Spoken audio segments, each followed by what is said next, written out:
आज हम पढ़ेंगे अनेकार्थक शब्द। अनेकार्थक से समझ में आ रहा है कि अनेक अर्थ देने वाला, अर्थात शब्द तो एक ही होगा लेकिन उसके अनेक अर्थ होंगे।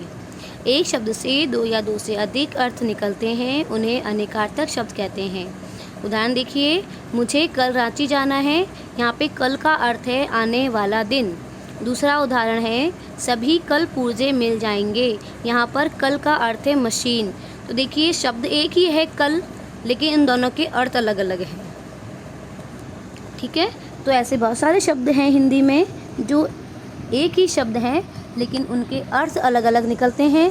तो हमें उनके अर्थों को वाक्य के अनुसार लेना पड़ेगा। जैसे कि हमने यहाँ पे पहले वाले में कल का अर्थ आने वाला कल लिया और दूसरे वाले कल का अर्थ हमने मशीन लिया है, मशीन के पुर्जे। ठीक है, वैसे देखिए बहुत सारे हैं आपके बुक में।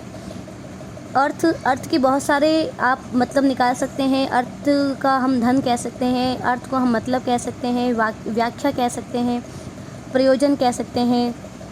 उसी प्रकार रंग का वर्ण कहेंगे, रंगत कहेंगे, मौज, ढंग, शोभा।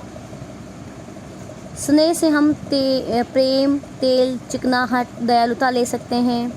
विधि का अर्थ हम बहुत सारे ले सकते हैं, जैसे तरीका, उपाय, ब्रह्मा, विधाता। ये सब विधि के पर्यायवाची शब्द हैं या एक ही शब्द के अनेक अर्थ हैं।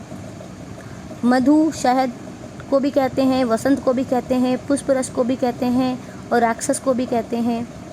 जड़, मूर्ख को कहते हैं, अचेतन, मूल, गूंगा। ये जड़ के बहुत सारे अर्थ हैं। दूसरा टॉपिक है हमारा अनेक शब्दों के लिए एक शब्द। यानी कि आप जानते हैं कि जब हम पूरे वाक्य का प्रयोग ना करके उसके स्थान पर हम एक ही शब्द का प्रयोग करते हैं। ठीक है, अर्थात पूरे वाक्य के लिए एक शब्द का प्रयोग करना। जैसे नभ में रहने वाला नभचल। उसी प्रकार जो कभी बूढ़ा ना हो अजर, जो जीता ना जा सके अजय, जो दिखाई ना दे अदृश्य। हम क्या कर रहे हैं, पूरे वाक्य की जगह सिर्फ एक ही शब्द का प्रयोग कर रहे हैं। तो ऐसे शब्द कहलाते हैं अनेक शब्दों के लिए एक शब्द। तेज बुद्धि वाला कुशाग्र बुद्धि, काम से जी चुराने वाला कामचोर, जिसे कोई भय ना हो निर्भय।